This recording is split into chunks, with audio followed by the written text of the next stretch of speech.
Here's another paper that I've been reading recently, and I wanted to share some thoughts about this particular paper with you guys. And the key to this paper is not necessarily the title and what it's talking about, but the key in this paper is how this is all set up in the brain and nerve system. So what this paper talks about, this says contribution of cervical proprioception, vision, and vestibular feedback. That's what I want you to think about, is the vestibular system, I don't know why it's doing that, the vestibular system, the visual system, and proprioception is all in a ring around your head. If you really think about it, here's your eyes, right? Here's your eyes. Here's your vestibular system in your ears. Here's proprioception. There's a ring around your head.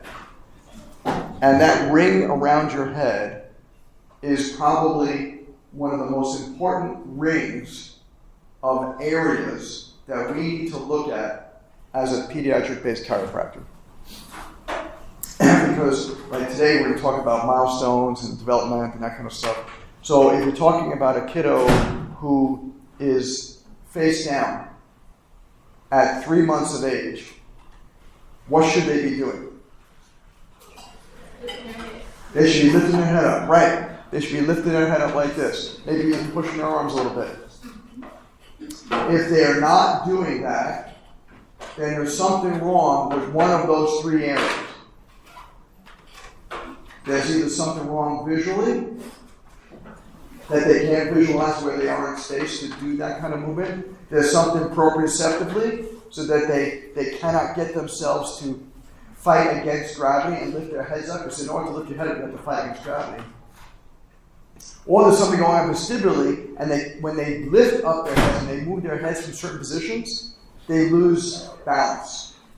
And you can even lose your balance face down as a baby, right? As a matter of fact, there have been many articles written recently about how colic may not just be a tummy issue. That colic can actually be potentially, in a baby, can be a vestibular issue. And a lot of authors are calling colic in babies, they're calling them vestibular migraines. They're calling them vestibular migraines. And they're suggesting that kids like this may later on develop actual migraines later on when they get older, especially as they approach puberty. So I want you to think about that. Yeah? Is it the same for the kids who get really bad car sickness? Yeah, exactly. Very good. So I was going to mention that. So first we're talking about babies, little babies who are 3 months of age, right, who are having issues, and they're lifting their heads up, right? But then we're talking about, what about the kids who are having trouble walking, right? I constantly am seeing kids who are having trouble walking, whether they have cerebral palsy because of some sort of birth trauma, or they have some trouble walking because they have some sort of delays, etc. Once again, we have to look at these three systems, right? If you're able to get yourself on your hands and knees, but you cannot ambulate yourself this way, well, is that a vestibular issue? Is getting from this position to this position, is that too hard for them, right? What you're going to notice a lot of these kids, when you put them down to sleep like this, they might wake up or cry because you're changing their, you're changing their position, their head position like this, right? So now you're going like neutrals, saccules, they're going crazy, and now they can't figure stuff out, so then the baby will wake up. So that might be an issue. So for them to stand up and start walking might be a vestibular issue. It might be a visual issue.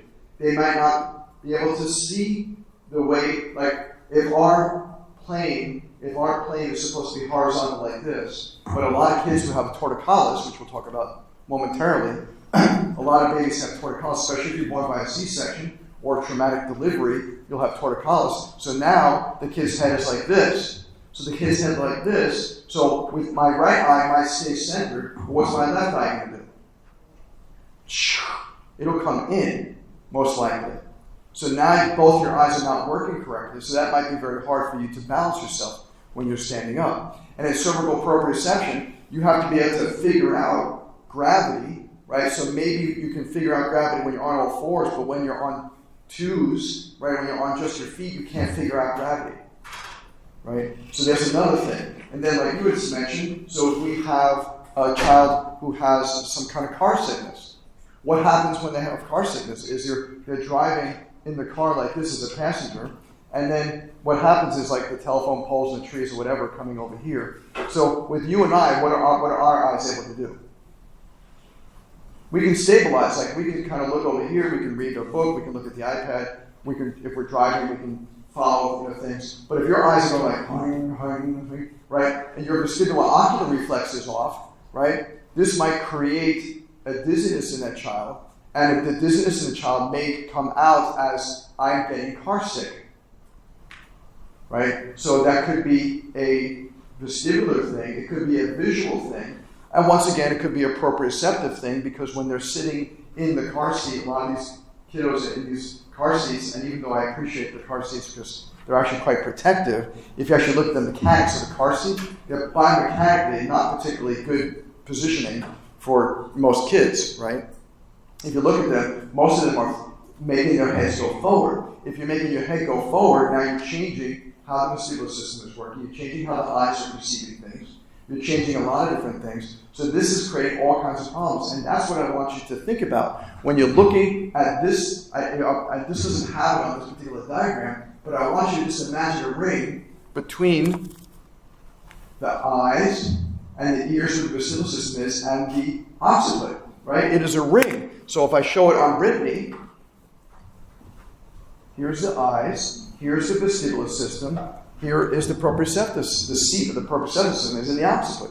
So what is a super important thing for us to do as chiropractors is to make sure that we're checking these things when we first meet them to see if there's any issues in any of these three areas. Number one. And number two is, what are we going to adjust?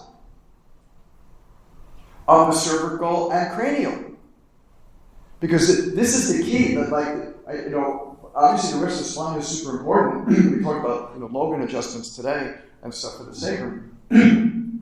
But we have to understand the importance of that ring. This ring over here is one of the key things that I see as big issues in our kiddos today. And that's why when we see our patients, we're always talking to them about, my job is not as a bone doctor to look at bones. My job is to make sure the brain and nerve system are working as good as they can, and that if there's any disconnection, we want to connect the brain and the body. And what connects the brain to the body is the spine. So that's how we come in, right? So it's not like I'm not touching the spine, we're talking about the spine. We're just talking about the spine as a conduit to get into the nerve system, not as a be-all and end-all, where most chiropractors talk about the back as, this is where I'm adjusting, I'm working on the back. I might be working on the back, but I'm working on the back to affect the brain and the nerve system.